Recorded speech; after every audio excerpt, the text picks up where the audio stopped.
Class 8 Holi child school physics chapter number 8।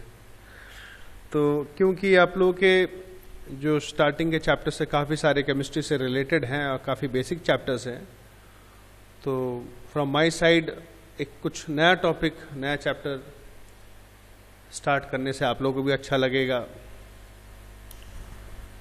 So chapter 8 electricity.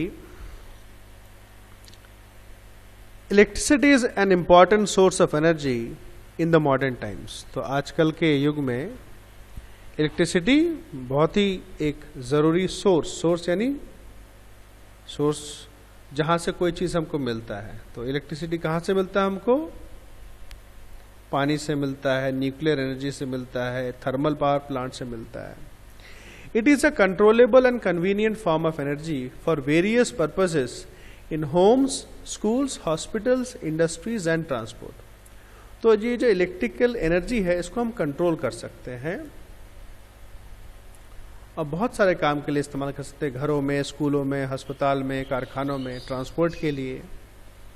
For example it is used in the homes for lightning, उजाले के लिए, operating fans, heating purposes, पंखे चलाने के लिए, और हीटिंग यानी जैसे सर्दियों में रूम हीटर होता है, ऐसे में जो इंडक्शन में खाना बनाते हैं, या हीटर्स में। In industries it is use to run machines, कारखानों में मशीन चलाते हैं भाई। In fact, any technological advancement is impossible without the application of electricity.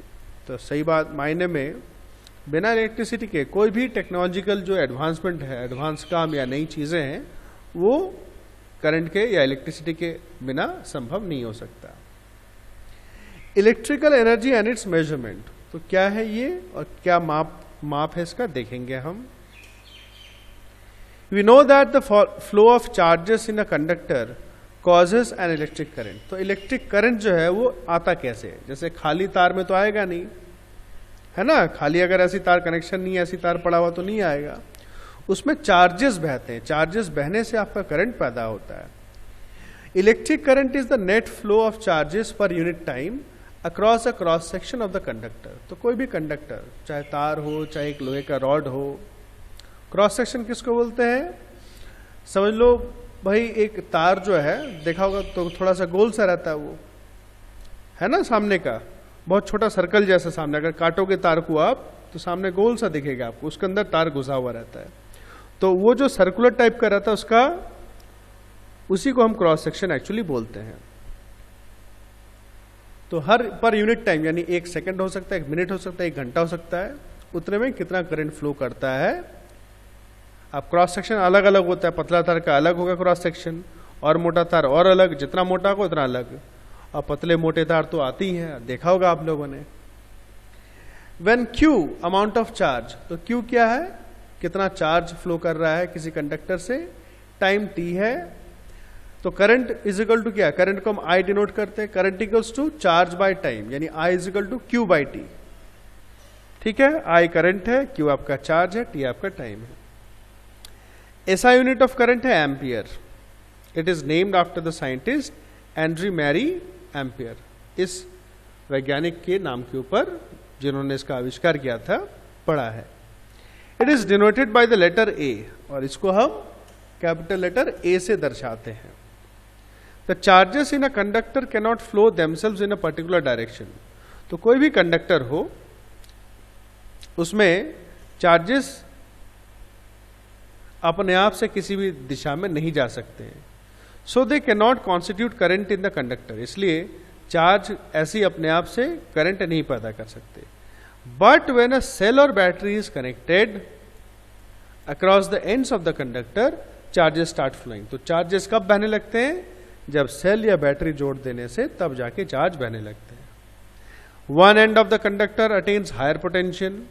तो एक किनारा, उसमें पोटेंशियल ज्यादा रहता है। इसको डिटेल में पढ़ेंगे हम लोग क्या होता है पोटेंशियल, जिसको हम पॉजिटिव एंड बोलते हैं। आपने सेल देखा होगा, पेंसिल बैटरी, पेंसिल सेल, एक तरफ प्लस माइनस लिखा रहता है, और दूसरे किनारे में लोअर पोटेंशियल होता है, इसको हम नेगेटिव बोलते हैं। It creates a potential difference at the ends of the conductor.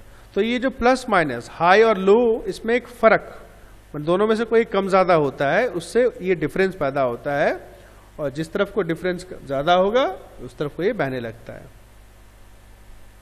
As a result electron starts moving from lower potential to higher potential. तो कहां से कहां बहते हैं? कम से ज्यादा में बहते हैं, ठीक है ना, ये ध्यान रखना आपको।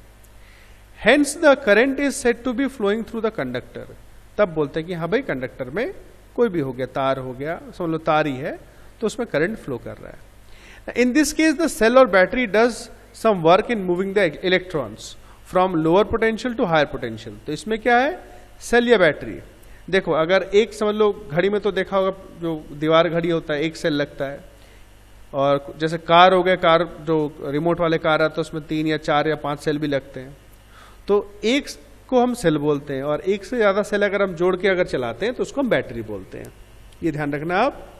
तो जब भी ये हम जोड़ देते हैं बैटरी या सेल से तो कुछ खर्चा होता है ना, बैटरी खत्म होता है कि नहीं होता है। This work done in moving a unit charge from one electrode of the cell to other is equal to the potential difference. तो ये जो काम होता है एक इलेक्ट्रोड से एक और इलेक्ट्रोड में, यानी पॉजिटिव से नेगेटिव, इसी को पोटेंशियल डिफरेंस बोला जाता है। एसआई यूनिट क्या है पोटेंशियल डिफरेंस का? Volt, capital V. It is named after the scientist Alessandro Volta. तो I is equal to Q by T, तो Q क्या होगा, I और T क्रॉस मल्टीप्लाई हो जाएगा, Q is equal to I by T. ये formula आपको ध्यान रखना है, याद रखना है आपको। और वर्क डन कितना होगा, अगर पोटेंशियल डिफरेंस V है तो work done is equal to Q into V, charge into potential difference. दूसरा फॉर्मूला हो गया। तो हम ये दोनों इक्वेशन 1 2 से हम लोग क्या देख सकते हैं, देखो from equation 1 to W is equal to I T we.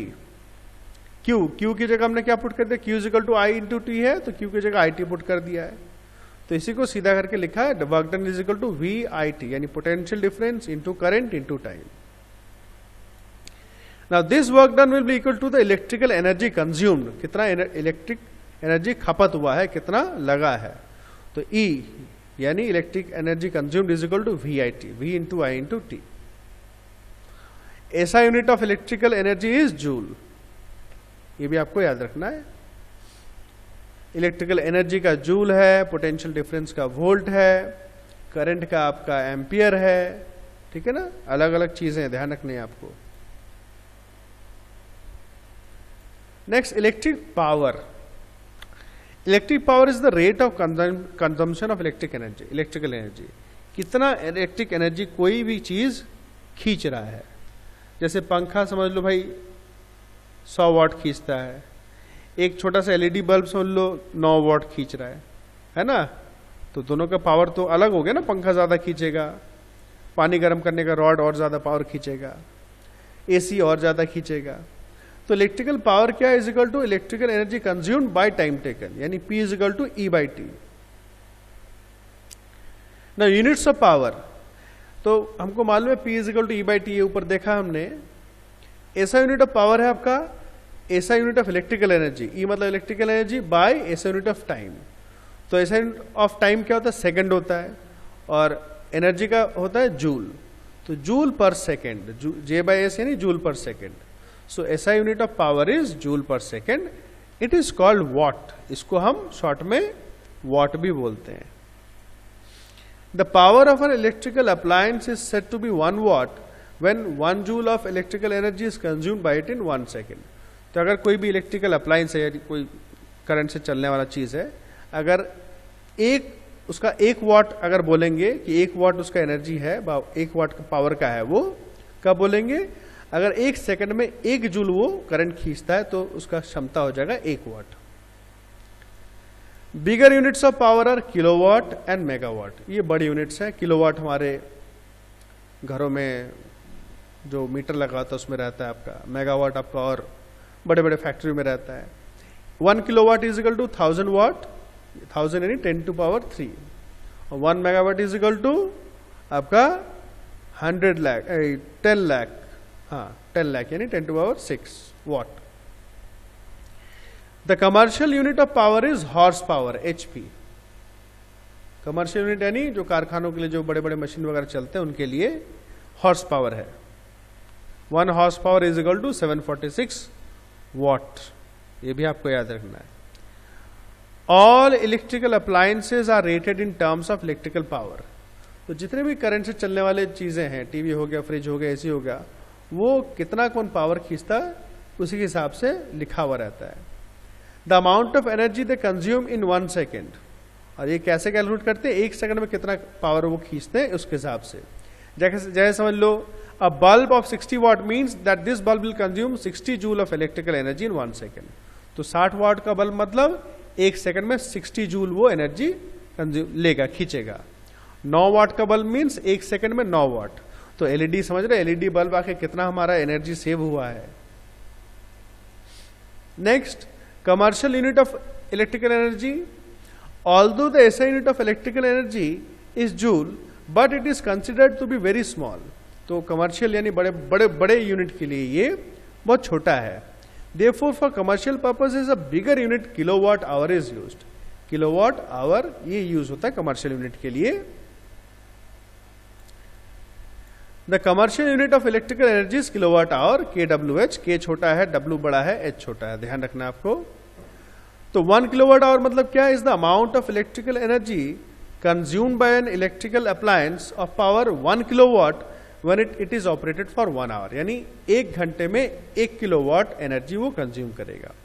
और 1 किलोवाट मतलब हमने पढ़ा है अभी तक, 1 किलोवाट यानी 1000 watt. Kilowatt hour is also known as BOTU, board of trade unit. इसको इस नाम से भी जाना जाता है, इसको आप मार्क करके रखना। अब relation between kilowatt hour and joule, दोनों में क्या संपर्क है। 1 किलोवाट आवर मतलब 1 किलोवाट इंटू 1 आवर, है ना। एक घंटे में 1 किलो वाट आपका कंज्यूम करता है। तो 1 किलोवाट यानी 1000 वाट, और 1 घंटा यानी 60 इंटू 60 सेकेंड, यानी ये आ रहा है आपका 360 लाख, 360 लाख आ रहा है ये। इसको हम स्टैंडर्ड फॉर्म में लिख सकते हैं 3.6 इंटू 10⁻6 जूल, यानी 1 kilowatt is equal to 3.6 into 10⁻6 joule. याद रखना आपको। अच्छा, एक काम आपको करना, बहुत छोटा सा, अच्छे से करना। आप जहाँ तक पढ़ा है यहाँ तक जितने फॉर्मूलेज आए हैं, मतलब एक एक करके छोटा छोटा करके डेफिनेशन, एसआई यूनिट, फॉर्मूला, अच्छे से नोट्स आप चैप्टर का हेडिंग देके बनाना। और जब तक ये चैप्टर हम खत्म नहीं कराएंगे, जिस दिन जितना करवाएंगे उस दिन का आप छोटा छोटा उसके बाद में नोट्स बनाते जाना है, ताकि एक ही कॉपी में आपके सारे नोट्स अच्छे से हो जाए। पढ़ने में आपको बहुत अच्छा आसानी होगा और बहुत इंपॉर्टेंट होगा आपके लिए वो।